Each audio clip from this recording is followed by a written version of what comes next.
They weren't just a biker group, they were one of the most feared gangs in South Africa. The Hells Angels controlled the streets, moved drugs, and weren't afraid to use violence to stay in power. People were scared to even say their name. But something changed. The gang started to break from the inside. The police were watching them closely. New, smarter criminal groups wanted their place. And soon, the Hells Angels began to fall. This is the true story of how South Africa's most brutal biker gang lost everything. The rise of the Hells Angels in South Africa. The Hells Angels didn't start in South Africa.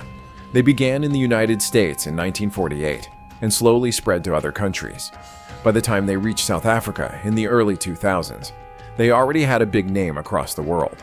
People saw them as powerful, dangerous, and well organized. So when they came to South Africa, it wasn't just a biker gang arriving, it felt like an invasion. The group set up their first official chapter in Cape Town, a city already dealing with crime, drugs, and gang violence. The Hells Angels saw opportunity. They didn't waste time making friends with local gangs and smugglers. Instead, they used fear, money, and violence to take over. Very quickly, they became the main players in gun running, drug deals, and nightclub security. Some people say they even had links with corrupt cops who helped them stay out of trouble. They looked like tough guys riding big bikes, but behind the leather jackets and tattoos was a smart, cold business. They brought in weapons, sold drugs, and controlled parts of the city like it was their kingdom. Their clubhouse in Cape Town became a defense. Nobody messed with the Hells Angels, not even the police. They had money, muscle, and men who would do anything to protect the club. And that's how they rose from nothing to the most feared biker gang in the country.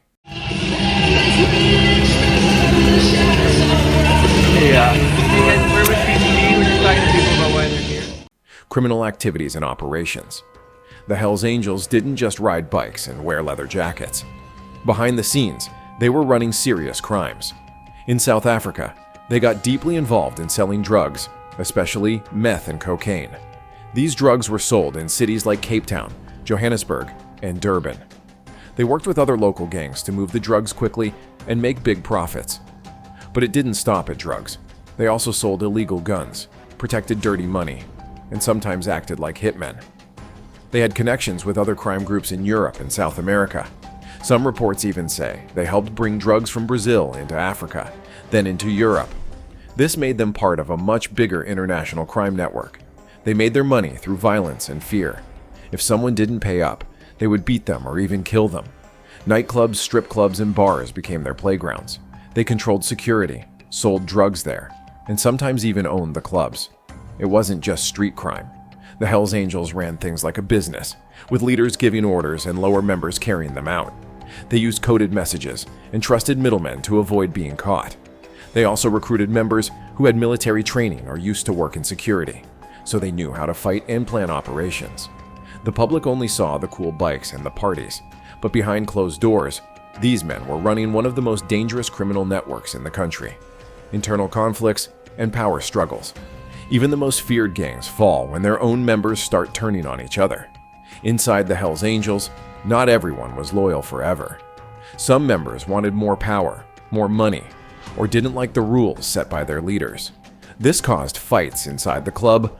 Arguments turned into threats, and threats turned into violence. Some members were even killed by their own brothers.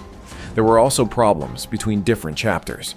One chapter might try to take over another's territory or disagree about how money should be split. This created a lot of tension, and trust started to break apart. In some cases, former members who were kicked out or left the gang started working with the police, giving away secrets to save themselves. Others created rival gangs, which led to more fights and bloodshed. These power struggles made the Hells Angels weaker. Instead of focusing on outside enemies, they were now fighting themselves. The brotherhood that once made them strong was now tearing them apart from the inside.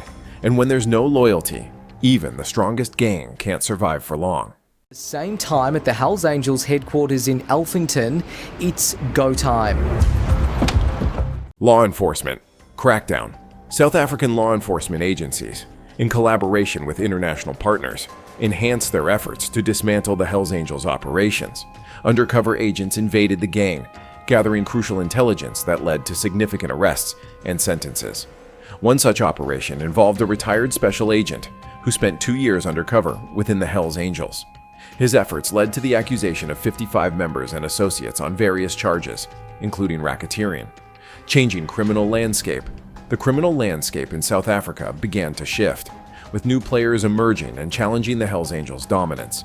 Nigerian criminal networks, for example, started to take control of the drug trade in Johannesburg, leveraging different strategies and connections. These new groups were often more adaptable and less visible, making it harder for law enforcement to track and dismantle their operations. The Hells Angels, with their well-defined identity and notoriety, became easier targets for crackdowns.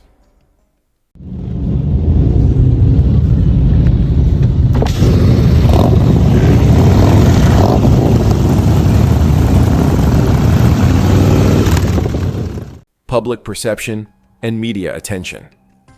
As the Hells Angels gained more power, people started to notice, and not in a good way. News channels, newspapers, and online media began reporting on their crimes. Stories about drug deals, shootings, and gang fights made headlines. The public started to fear them, and in many neighborhoods, parents warned their kids to stay away from anyone wearing a biker jacket. The gang was no longer just a group of bikers. They were seen as dangerous criminals. TV stations ran documentaries about the Hells Angels, showing interviews with police, former members, and people who lived near their clubhouses. Social media also played a big role. Videos of arrests, raids, and street fights quickly spread online, damaging their image even more. Memes and comments made fun of their downfall, while others showed anger and fear. People started to speak out more, saying the gang was ruining their communities. Even those who once admired them for their rebellious style began to turn away. The media painted them as heartless thugs, and slowly the myth of the cool outlaw biker was replaced by the truth. A group of violent men who hurt others to stay in power.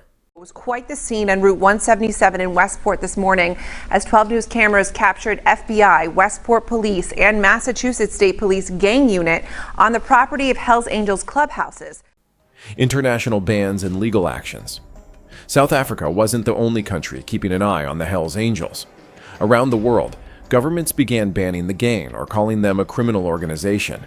In countries like Germany, the Netherlands, and Australia, police carried out raids and shut down their clubhouses. This made it harder for South African chapters to communicate and work with their international brothers. They lost support, connections, and protection. In South Africa, the police and government also started acting tougher. Special units began watching their movements and tapping their phones.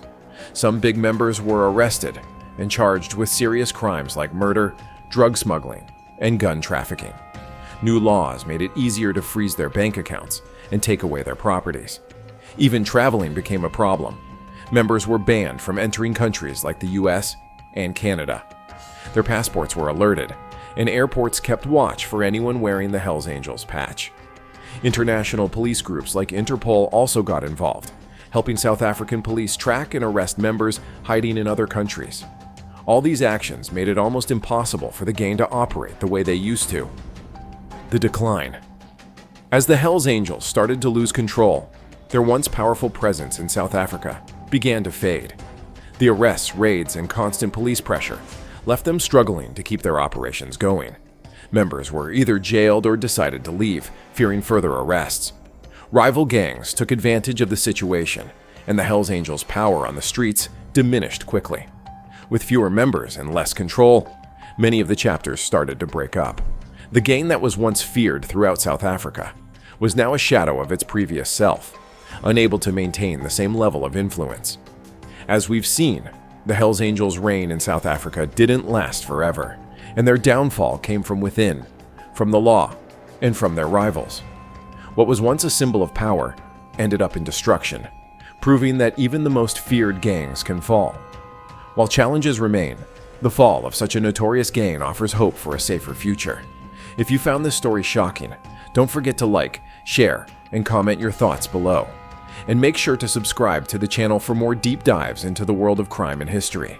Thanks for watching, and we'll see you in the next one.